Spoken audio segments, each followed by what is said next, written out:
So, ayan, isang magandang araw mga ka-ALS. No? Nandito tayo ngayon sa Biñan, Laguna at ating kasama ang ating guro sa Filipino no, na si Sir Jeric. And Sir Jeric, maaari niyo po bang ipakilala ang iyong sarili sa kanila? Magandang hapon, ako si Sir Jeric Sarsha. Ako ay guro dito sa Biñan Integrated National High School. Meron akong 10 taon na experience sa pagtuturo. Pero teacher 2, no? Teacher 2 dito sa Biñan Integrated National High School. Ayan, so maraming salamat po, Sir Jeric. Sir Jeric, so base po sa ating pag-aaralan po ngayon, no? Ano po kaya yung sinasabi natin na lakbay sa naysay? Ano po ba yung mga elemento noon? Paano po ba tayo kailangan gumawa ng lakbay sa naysay? Pag sinabi kasi nating lakbay sa naysay, mahalaga dito na i-consider mo yung gusto mong puntahan from the word lakbay. Kailangan, sa paggawa ng lakbay sa naysay, kino-consider mo yung gusto mo na puntahan kasi doon ka pinaka may matututunan. Pag sinabi lakbay sa naysay, siyempre sa paglalakbay mo, kung magkukwento ka ng mga naranasan mo doon sa pinuntahan mo, sa modernong pamamaraan sa mundo ng teknolohiya, parati natin itong ginagawa. Hindi man formal na pamamaraan, sa social media, lagi natin siyang ginagawa. Ano yung unang-unang ginagawa natin kapag naglalakbay tayo? Nagpipicture, di ba? Nagpipicture. Yun yung isa sa pinakamahalaga sa panahon natin ngayon, lalo na kapag naglakbay tayo. Yes. Pag naglakbay tayo, picture tayo dito. Then post. Pag pinost natin yon, caption. Yung caption na yon, hindi man siya sobrang formal, pero makukonsidera natin yung nalakbay sa naysay. No? Pero kung pag-uusapan natin ng isang uri ng formal na lakbay sa naysay, siyempre may mga dapat sundin dito. Meron tayong sinusunod na mga simula, meron tayong katawan dapat, siyempre meron tayong tinatawag na konklusyon. Pinakamahalaga yung konklusyon. Alam na natin kung ano yung panimula, ano yung katawan, di ba? Pero sa konklusyon, pinakamahalaga yun kasi doon mo ibibigay yung pinakanatutunan mo doon sa pinuntahan mo. Di ba? So, sino ba namang naggala nang walang natutunan? Yes. As far as ako nga lang nag out of town, out of the country kami ng asawa ko. Sa utak ko, lagi ako maitinatala yung mga culture nila. Kamusta yung culture nila? Ay, impatience yung mga Vietnamese compared sa mga Philippines. Nag-Vietnam kami ng wife ko yun yung namin. Sabi, ay, impatient sila. Sa kalsada, ay, reckless sila. Talaga, syempre, hanapin mo yung negative. Syempre, kung compare mo tayo mga Pilipino, makompare tayo. Diba? Pero may mga magaganda silang culture na talaga namang nakakainggit. Kasi tayo, makukompare mo na sa culture nila, napaka-authentic pa. Ibang-iba pa, authentic talaga yung culture nila. Sa atin, may authenticity pa rin naman, pero hindi siya sobrang nasusupport. Kaya siguro, nung nagpunta ako doon, akala ko, ano ba ito? Nasa western country ba ako? Kasi puro western yung mga turista. Kasi yung mga Vietnamese, kamukha natin. Pero yung mga visitor doon, yung mga turista doon, western, mga puti. Mga puti talaga kasi iba yung culture talaga. Yun yung isa sa pinakamahalaga kapag ikaw ay naglakbay at ginawan mo ito ng sanaysay. Make sure na ipapakita mo sa mundo kung ano yung kakaiba doon sa pinuntahan mo. Sa pagkain pa lang Nung punta kami doon, sabi ko, first day pa lang, kinain namin doon yung noodles nila. Noodles? Sabi ko, ba't yung noodles nasang safeguard? Yes, nasang safeguard talaga. Ayun talaga yung namin, pero authentic yun. Sobrang sarap. Maraming mga turista na yun ang target nilang kainin. Yun po ba yung sikat? Sikat talaga. Yun yung sikat na pagkain sa kanila. Pagkain. Tsaka yung banh mi na kung tawagin na parang sa Philippines, meron tayong Army Navy Yes. May burritos na tinatawag. Yung burritos. Yung burritos, yung tunay nun, dun sa Vietnam, may kasama kaming taga-US nun. Talagang paulit-ulit niyang kinakain yun para matikman niya yung authentic na lasa nun. Nasa Vietnam yun.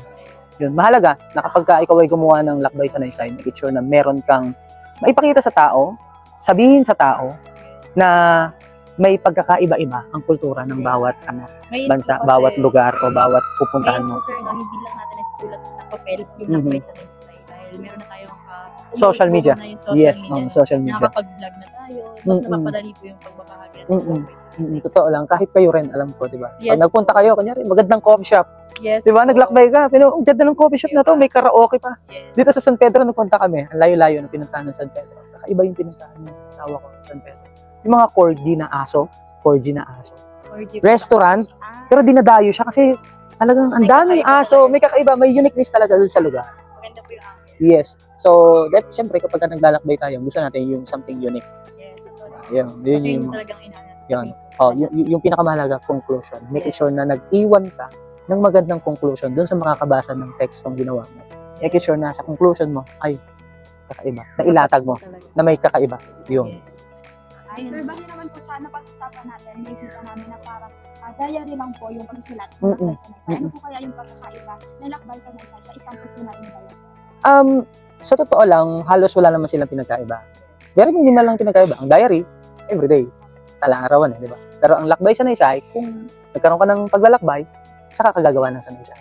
Tama? Di ba ganun yun? Yun yung pinagkaiba naman. Pero similar sila. Kasi everyday naman, may mga special na nangyayari sa atin sa pang-araw-araw. Ganun din sa mga lakbay natin. May special din na nangyayari sa mga lakbay natin. Hindi porket simpleng araw lang to, wala nang special. Everyday is special. Di ba? Kaya mahalaga po talaga na sinusunod natin yung bawat elemento sa paggagawa ng lakbay sa Mm-mm. Naysay. Yung simula, tapos ano nga po yung pangalawa. Mahalaga din yung mga pictures ha. Alam mo, ang laking factor ng picture. Yes. Kapag maganda yung picture, kasama yung sa elemento, yung mga larawan, yung mga tamang petsa, yung perfectong lugar, kasi dapat maitala mo yun. Kung saan location. Minsan nag-post yung mga tao na walang location, talaga i-PPM ka pa eh. Eh, saan yan? Di ba? Gagano ka. So, ayun yung siguro mga conflict na possible na mangyari kapag incomplete yung binibigay mong mga elemento sa sanaysay na ginagawa. Kailangan talaga buo. May mga cliffhanger na nangyayari. Di ba? May mga cliffhanger. So, pangalawa naman itong katanungan natin. Ay, pangatlo na tayo ha. Ay, pangatlo. Pangatlo na. Ikakatuwa tayo, sir. Ayun, so siguro sir, paano po kaya makakatulong po ang wastong paggamit ng wika at estilo po ng manunulat upang mas maramdaman po nila at maranasan po ng mga mambabasa ang paglalakbay nila. Paano makakatulong ang wika? Yes. Naku, napakalaking gampanin ng wika. Yes. Kasi ang wika ang magdidikta kung anong uri ito ng teksto.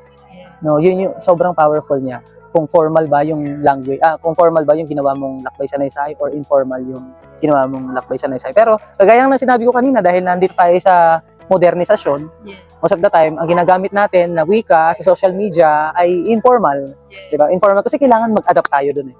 Kailangan maintindihan nila yon. Hindi naman tayo pwedeng mag-sobrang Filipino yung kagaya ng nasa textbook. Yes. Di ba? Yung mga Malalalim estudyante, na po laging sinasabi na, ba't ikaw parang nahihirapan ka magbasa ng Filipino kasi iba naman kasi yung language sa libro. Yes. At saka iba yung ginagamit natin sa pang-araw-araw. Yung ginagamit natin sa makabagong lakbay sa Naysay, sa social media, ano na siya eh, tawag dito, pasok na yung modernisasyon, kaya naghahalo yung English and Filipino. So, kung minsan yung mga nakakalito na Yes. po ng mga Oo. salita. At hindi natin yung maiiwasan, kailangan natin gamitin yun. Pero kapag nasa pagkakataon na kailangan natin gumawa ng formal talaga na Naysay, syempre, dapat Filipino ang gamitin natin.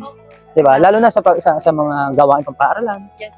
sa mga inilalagay natin sa silid-aklatan, 'di ba? Kasi kailangan mapaigting pa rin natin na ginagamit pa rin natin ng wikang Filipino. Pero hindi naman natin sinasabi na hindi Filipino yung nasa social media, Yes. 'di ba? Pero Filipino pa rin 'yun kahit nag-Taglish tayo doon, Filipino pa rin 'yun. kailangan pa rin. Kasi bilang Pilipino, dapat Oo. mahal natin sa Yeah, ang tawag lang doon ay informal na Filipino. Mahal natin ang sarili natin. Mahalaga. 'Yan. Oh, ano pa? Tapos siguro sir, bilang guro po kaya, paano po ninyo mahihikayat ang mga mag-aaral na sumulat ng kanilang sariling lakbay sa Naysay? Ayan. Paano ko sila mahihikayat bilang guro itong mga estudyante ko? Ang yabang ko dito sa sagot ko na. Wow. Okay lang yun, sir. Ang yabang ko, hindi kasi, hindi naman sa pag-ano, pero medyo ako kasi yung medyo bata pa dito na teacher. Kaya kumaga parang yung mga gawain ni Sir, talagang ginagaya talaga nila. Ginagaya talaga nila sa maraming pagkakataon. Pero siyempre, tayo naman ay role model. Basta siguraduhin lang natin na maganda yung pinapakita natin sa estudyante natin. Ayun. Para makagawa ng lakbay sa Naysay. Yes. Ganyan. Paano ko sila mahikayat na makagawa ng lakbay sa Naysay sa panahon natin ngayon? Kasi di ba po, minsan, yung iba, Para mahirap yung tanong na gumagawa yun. sila ng lakbay sa Naysay, pero informal na po eh. Nawawalan na, kumbaga nahahalo na, nagiging conclusion na agad yun. Na imbis na dapat may pauna silang pasilip. Yung mga ganun po, para mas maging formal. Yung mga ganun po. Paano Naiintindihan po ko. kaya yun? Kasi, sa totoo lang, eto ibig so yung mga estudyante kasi talaga, siguro out of 10, mga 6% lang yung talagang isinasa puso yung gawain ng paaralan. Hindi talaga nila, lalo na yung tinuro ko yung formal tsaka informal na wika. Kunyari, nagsasabi sila ng kubeta, mga tatae, mga ganyan salita. Ginagamit talaga nila yun dito sa school. Kahit paulit-ulit yung sabihin sa kanila na yan ay informal, sa bahay lang yung ginagamit. Ito ay formal, sa school to ginagamit. Sa araw-araw mo silang kasama, maano mo talaga na, papaalala mo sila, anong language yan? Di ba? Hindi yan pang school. Di ba? Pang bahay yan. Ganyan. Nakakadap po nila yun sa bahay. Kaya kung kakalkaluhin ko, mahirap sa panahon natin ngayon na makagawa pa ang mga mag-aaral ng mga lakbay sanaysay na nasa formal na pamamaraan. Ano? Kaya maganda na may mga ganitong asignatura, Pilipinas sa Yes. Piningarang, kasi nagkakaroon sila ng kamalayan kung paano ba talaga ang tamang paggawa ng lakbay sanaysay. Yes. Na hindi lang tayo basta post. Kasi minsan, maaari din tayo makapahamak sa mga pinopost natin. Lalo na kapag sa mga pinuntahan natin, nilakbayan natin, halimbawa doon sa sinabi ko kanina tungkol sa Vietnam, hindi maganda o hindi ko gusto yung ugali, yung ganito na meron sa kanila. Imagine i-post ko yon sa social media, di ba? Isa yung kasiraan para sa bansa nila, di ba? At bilang isang guro, siguro kailangan maging magandang halimbawa ako sa pagpo-post Yes.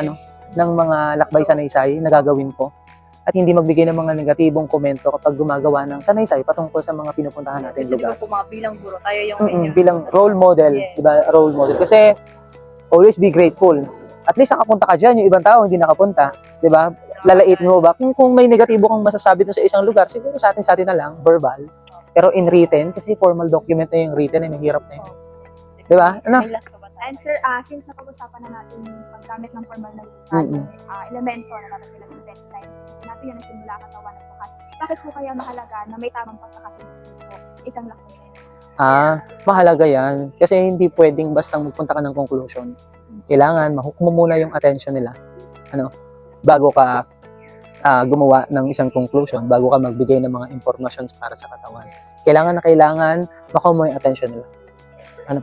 Mahalaga na maganda yung unang pangungusap na ibibigay mo. Kasi pag hindi maganda yung unang pangungusap mo, ayoko na yan. Di ba? Kaya kung sa wikang English mo, dapat catchy po. Catchy yan. Tayo, di ba? Bilang mga chismosong Pilipino tayo sa social media, Uy, unang pangungusap pala, ay, talaga? Talagang dadiretsoy mong basahin yon. Years po tayo. Di ba? Dapat catchy siya. So, ano ulit yung tanong? Bakit po mahalaga na may tamang pagkakasunod? Ayun, tamang pagkakasunod-sunod para at least para sa katawan. Ibigay natin yung tamang pagpapaliwanag meron dun sa isang lugar. Para Maibigay po natin organize. para Hindi siya organize. magulo sa mga Oo. mamabasa. Sa umpisa, banggitin mo sa ang lugar, 'di ba? Sa katawan, ano yung magaganda, ano yung naobserbahan mo, no? At sa conclusion, ibigay mo yung siyempre natutunan mo dun sa isang lugar na yon.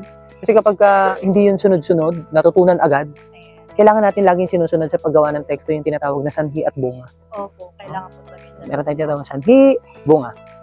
Yung dahilan, saka yung resulta. Pasok yun. Ayan. So, dahil alam na po nating lahat, patungkol sa lakbay sanaysay, dahil nakapagbahagi si Sir Mm. sa atin ng kung paano ba talaga gumawa o sumulat ng lakbay sanaysay. Alam natin yung mga elemento niya, kung paano na hindi dapat na siya nagugulo, dapat may, sa wikang English, may sequence pa rin tayong sinusunod para yung balangkas natin ay maayos pagdating po sa mga mamabasa. At siguro doon na po nagtatapos ang Ay, ating tapos mga na. pag-uusap, Okay. Sir, no? Thank you. Nagpapasalamat Sige, kasi kami. naulan na, Yes, naambon na. Pero nagpapasalamat kami, Sir, kasi nagbahagi kayo kung paano ba talaga gumawa ng lakbay sanaysay. At para dapat, sa paggagawa nun, Sir, dapat catchy siya. Mm-mm. Para una pa lang makuha na natin ang atensyon ng mga mambabasa. o kaya ng mga Nasa modern na manonood. tayo Yes, Social sa modern media na tayo. Kaya may mga paraan din tayo na pwede tayong gumawa ng vlog. Hindi lang sa pagsulat, kundi sa paggawa ng mga vlog. Mhm. Ayun. So muli, maraming salamat mga ka-ALS, no? At sinamahan nyo kami hanggang sa matapos ang ating mga aralin. Kasama si Sir Jerry. Ayan. So maraming salamat at paalam! Okay, thank Thank you you. po, Thank Sir. you po. Thank you sa inyo.